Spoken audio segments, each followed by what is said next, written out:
Tennyson, Shaw, Shakespeare, Dickens.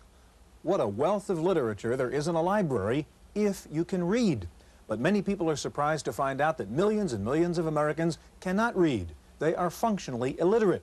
And in many communities around the country right now, computers are being used to help solve the problem of adult illiteracy. Today we take a look at computers and illiteracy on this edition of the Computer Chronicles.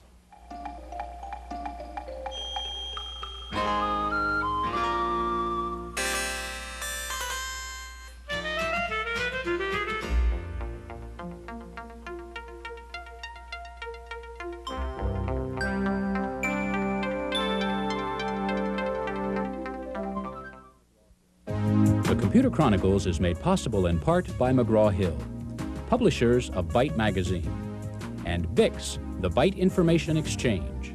In print and online, Byte and BIX serve computer professionals worldwide with detailed information on new hardware, software, and technologies.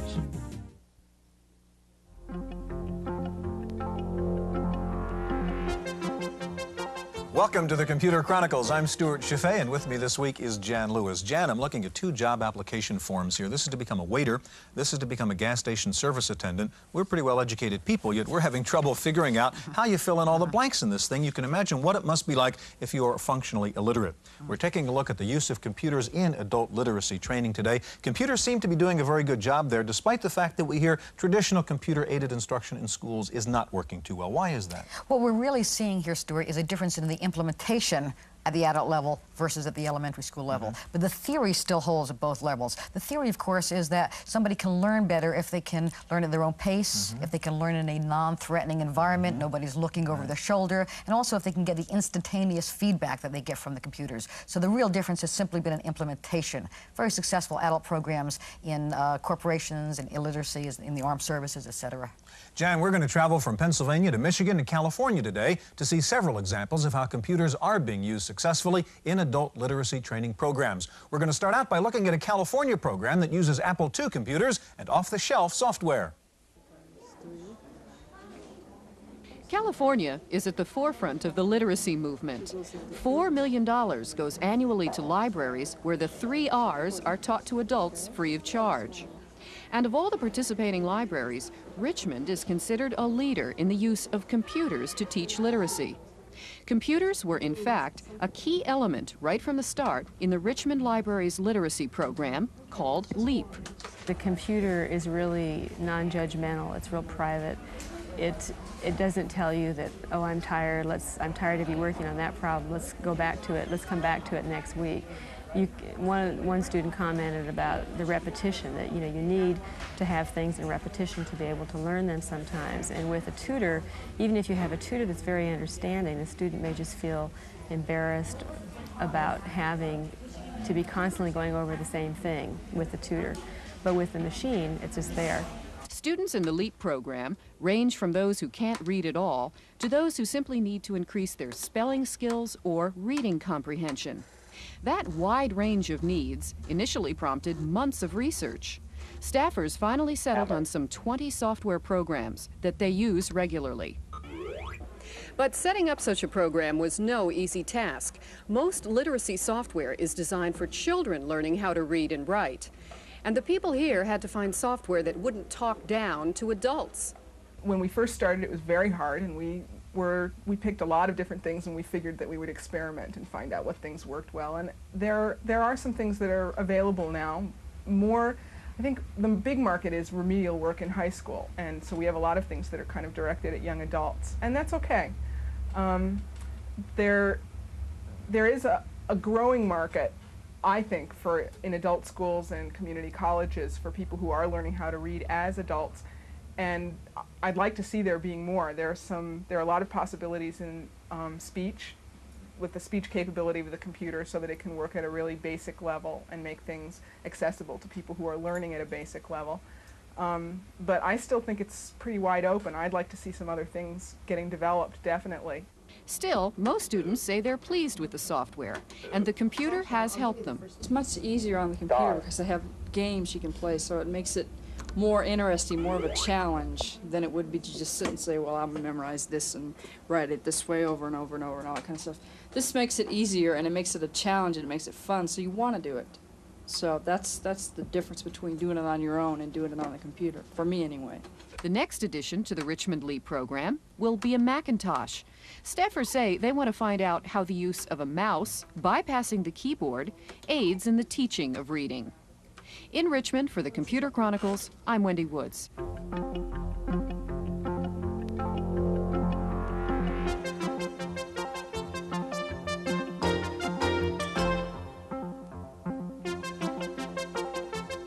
Joining us now in the studio is John Fleischman. John is Administrator of Media Services for the Los Angeles County Jail Correctional Education Program. And next to John, Jane Nissen-Laidley, Executive Director of the People's Computer Company, PCC, Inc. Jan? John, we hear a lot about functional illiteracy. Exactly what does that mean? Functional illiteracy basically is a person's inability to deal with the reading and writing they need to function effectively in everyday life. There are very few true illiterates anymore. Most people can read and write their name. So the new tag that's been put on it is functional illiteracy. Now, how does the computer help them? The computer is an infinitely patient tool. And many adults, illiterates, who can't read well don't like to admit that they can't read. They don't like to go into a reading program and indicate to a person that they can't do the things they need to do in their lives. The tutor doesn't know. The computer doesn't know. Jane, what does your company, the People's Computer Company, do in the area of illiteracy? We were a consultant for a project that was a first time using computers in a volunteer tutoring project at the Richmond Public Library, which I've just taken a look at. And what approach do you take to that? We wanted to use the computer to teach writing and reading skills. We had a volunteer program with one-to-one tutoring in the past, and we wanted to see what happened when we used the tutor, the student, and a computer to help deliver that instruction.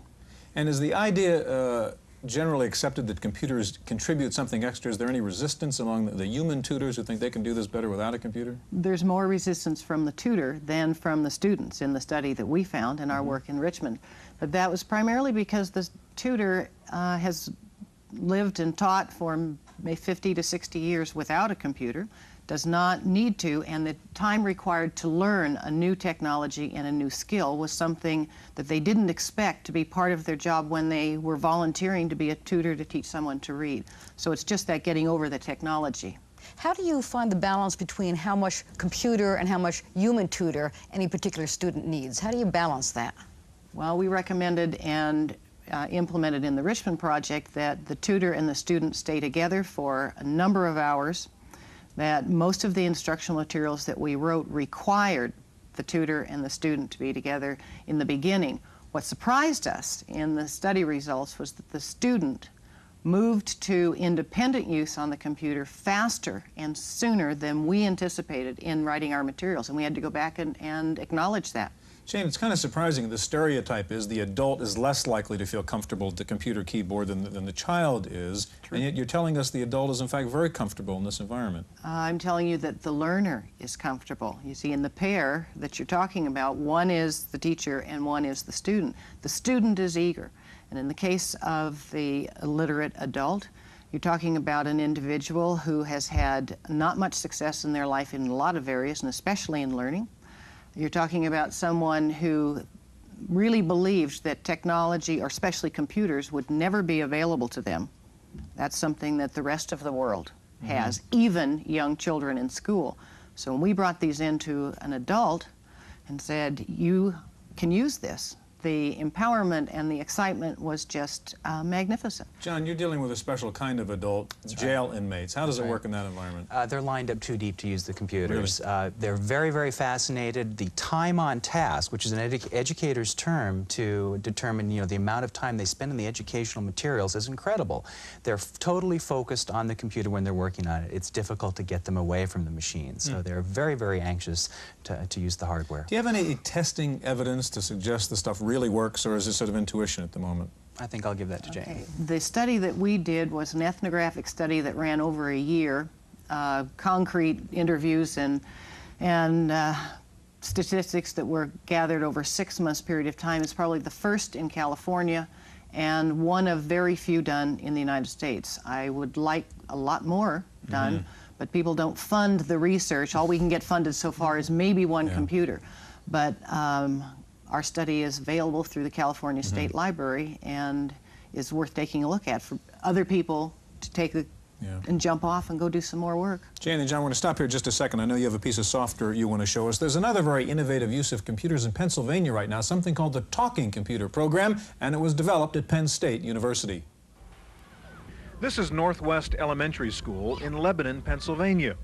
Most of the students here are kids, but lately some new students have been showing up, grown-ups, coming here to learn how to keep up with their kids, coming to learn how to read. Joan likes bread for lunch. Debbie Swoyer is a mother of two. She's a high school graduate, but she can't read as well as her 9-year-old daughter Tanya, who's in the 4th grade. That makes it tough for Mom to help with the homework. Well, the homework, like the oldest one, she's got spelling words I can't even do. She's got to, you know, help me say them or with her homework and that. But it's the words that I have trouble with, and this is helping me. Debbie is working on a computer-based literacy training course. It uses a voice synthesizer so that the computer can communicate with the student, even though the student can't read. The program is written in a language called SuperPilot. It uses an Apple IIe and an Echo voice synthesizer. One problem with computer-based literacy courses is that they require expensive computers. But the woman in charge of the Penn State program says that need not be a problem. We hope more businesses and industries that are opening up the use of their computer facilities after hours to adult literacy programs. We need to see a lot more of this after-hours usage on the part of business and industry, because computers sit idle from 5 until 9 the next morning. It would be ideal for teaching someone how to read. The Penn State software is unique in teaching reading by showing the students word configurations based on research which shows that adult learners recognize the shape of words more than their phonetic sounds. But the computer does more than just help teach reading. It helps restore the student's sense of self-esteem. The sensitivity of the subject of an adult not being able to read, I think that it is minimized, then they feel belittled, and I think the computer helps that self-esteem, and they're saying, well, look, I can handle this computer. It's technology that's advanced, and it improves in their eyes their perception that, well, they're a great person, they can run a computer, and that in itself helps. When Debbie and her tutor Dolores first started using the computer courseware, they were both scared, both afraid that they couldn't do it. But now they both love it. And Dolores says she's a computer convert. I think the computer's a great thing. And it's coming to the age where it's going to be a computer age, right? So I just adjust with it and I go with the times. Next up, a program called LEAP for the Apple II. It's being used to teach literacy to prison inmates in Los Angeles.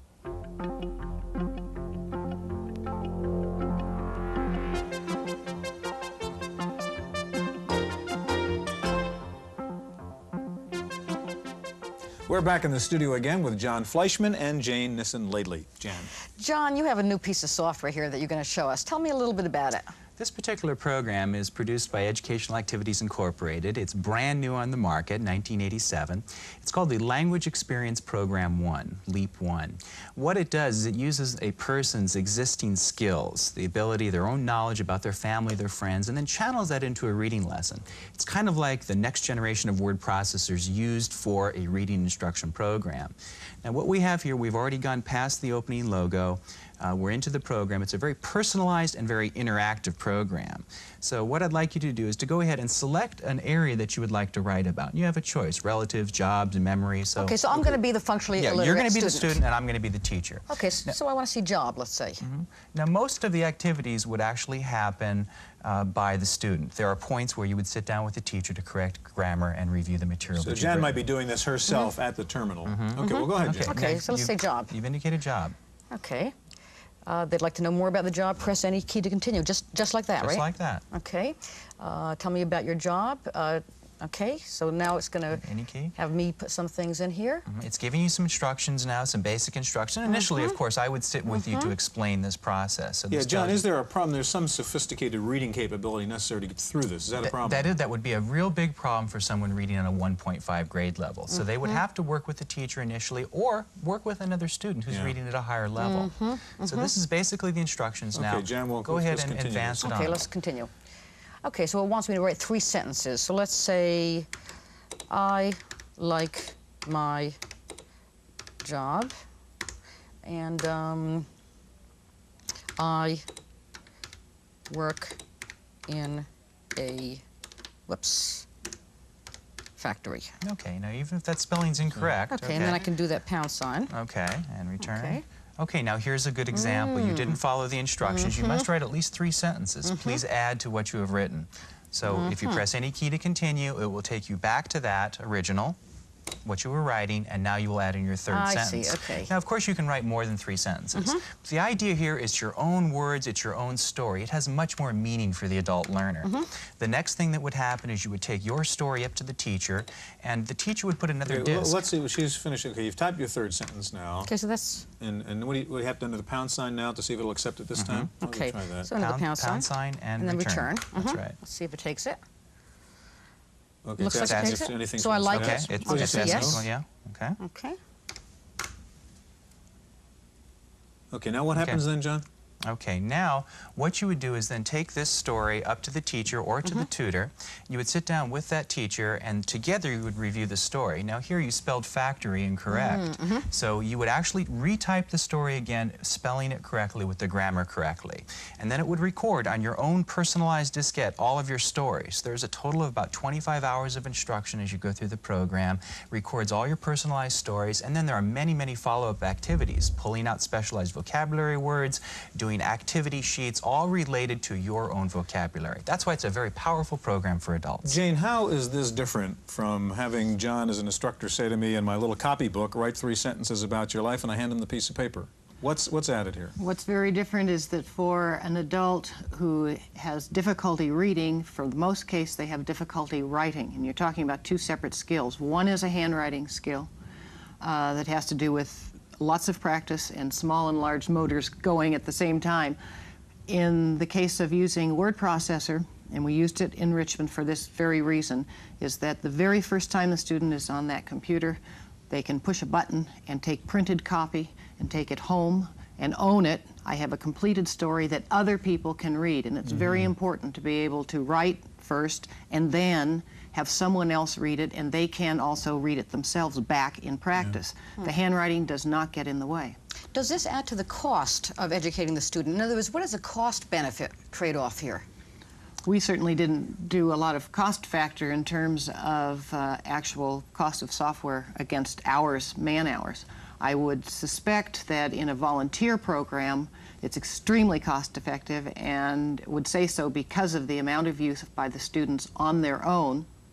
Once you get over the cost of training the volunteers, they have another instructor and more hours of instruction. We had them using the lab more hours because they could do it on their own than they would have before we had the computers. Jane, John, thank you very much. We're going to take a look at another innovative example. Now, this is a system, an expensive one, developed by IBM and being used very successfully now in Michigan to retrain auto workers. Let's go there for that story.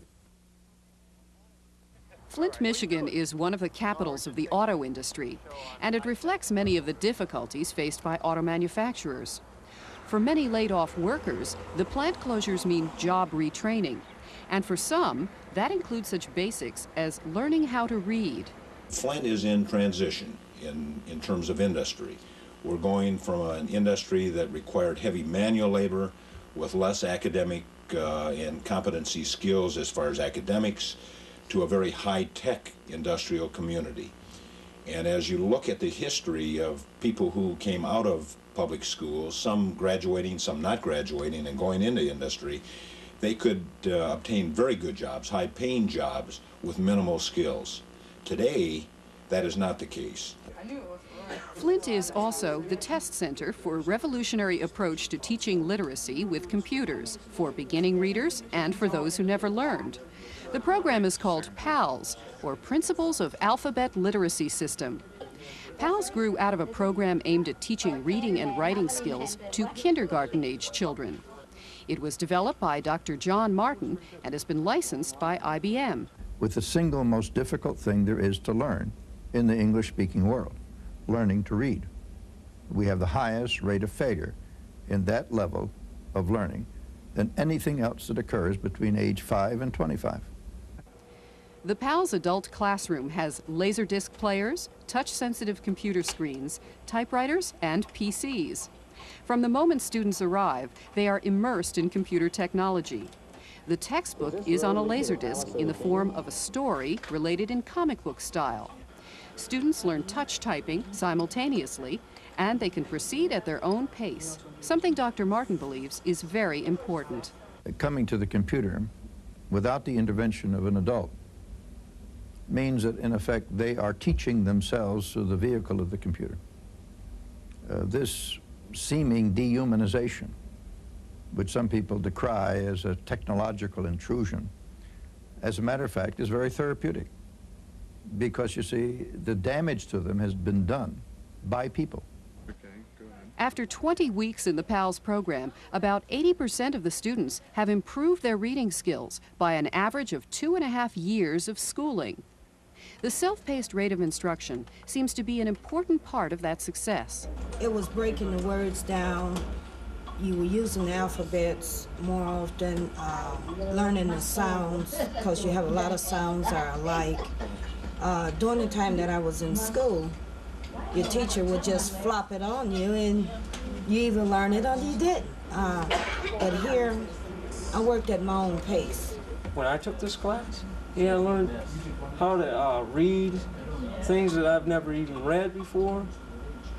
And as of today, I can fill out an application. I can go to any place and fill out an application. From a teacher's point of view, the central role of the PC might appear to be a threat, but instructors play a pivotal role. It gave me more time then to circulate and talk to individuals about individual problems. It did all the legwork for me. Rather than having to stand and lecture in front of the class, the computer did a lot of that tutorial work for me. And I could concentrate on the special cases and problems and individualize the lesson. PALS was adapted from Dr. Martin's reading program for children called Writing to Read, which shares the same underlying concepts as PALS. To watch 5-year-olds using Writing to Read is to raise one's perception of what a young mind can learn. We're invited to learn in abysmally poor ways, but in Writing to Read and in PALS, I bring to the fore the intellectual structure of what a word is. Make it apparent to a student that a physical representation of a word is a symbol system called the alphabet that represents the sounds you make when you speak that word. Say book. Dr. Martin notes that it's too early to tell if computer instruction indicates the need for a radical restructuring of teaching methods, but he does anticipate some major changes. I know this much, having lived my life in the world of the schools, that the concept that a school consisted of a series of boxes in which you put 25 to 30 children and one teacher all day, or move them around, called it a secondary school, and they went to specialized classes for language and science and so on. I think technology is going to blow those walls apart.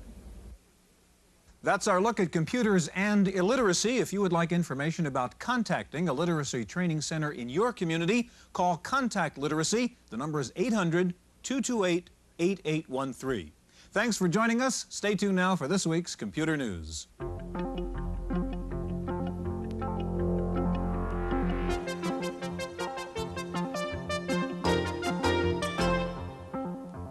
In the random access file this week, if you're a Macintosh user frustrated by the lack of a laptop, Cambridge North America may have a solution for you. They've announced the Mac Lite package, which includes the small 2-pound Cambridge Z88 laptop and a special EEPROM, which enables the Z88 to read Mac files. The package includes the software for the Mac, a serial cable, and an extra 128K chip for the laptop. The Z88 has an 8-line by 80-column Super Twist display. The system will be introduced at the upcoming Macworld Expo in San Francisco. Tandy and U.S. computer technology in general got a shot in the arm this week when the Japanese company Matsushita announced that it will be selling Tandy PCs under its Panasonic brand name. The Panasonic PCs will be marketed in the United States and in Europe. And there is good news on the U.S. software front. The U.S. Commerce Department says that the U.S. software industry is booming in Japan, where 1988 sales are expected to top $10 billion. That represents an annual growth rate of nearly 30%. Commerce says the Japanese market for U.S. software is growing at twice the rate of the domestic U.S. market. And the Japanese company Sanyo has announced that it is moving its personal computer research facilities from Japan to the United States. Sanyo is also looking for a new U.S.-based manufacturing facility. The bad news is that the Japanese company Nintendo has taken over the U.S. video game market, and to make the situation even worse, Nintendo game consoles lock out game cartridges made by other manufacturers. So Atari is suing Nintendo, charging them with monopoly and restraint of competition. Time now for this week's software review. Here's Paul Schindler. This doesn't really work very well if you want to get two people to talk to each other. They should just call directly. Well, the same thing was true for two people working on PCs in distant locations until InSync came along. Now, the idea behind this package is simple. I sit at my computer screen, you sit at yours. I load my word processor, for example, then use this memory-resident program to dial you. You've also loaded the same word processor. I send you a file, you load it on your screen, and when I move my cursor, the cursor on your screen moves the same way. It's like two people in distant cities working on the same sheet of paper or the same computer screen. Anything I can make appear on my screen, I can send down the phone line to your screen. Now, we used a word processor as our example, but you could just as easily have two people working on a spreadsheet. What a concept! Best of all, InSync is not copy protected, which makes it easy to load on a hard disk and easy to use. InSync, $500, American Video in Farmingdale, New York. For the Computer Chronicles, I'm Paul Schindler. Finally, you've heard of the Scion Organizer, the Sharp Wizard, and the Casio Digital Diary. Well, here comes the good bite. It's a $200 pocket-sized computer that does one thing: find quotes from the Bible.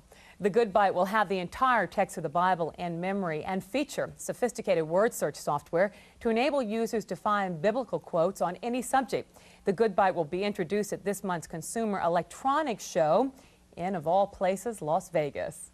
That's it for this week's Random Access. I'm Cynthia Steele. The Computer Chronicles is made possible in part by McGraw-Hill, publishers of Byte Magazine, and Bix, the Byte Information Exchange. In print and online, Byte and Bix serve computer professionals worldwide with detailed information on new hardware, software, and technologies. For a transcript of this week's Computer Chronicles, send $4 to PTV Publications, Post Office Box 701, Kent, Ohio 44240. Please indicate program date.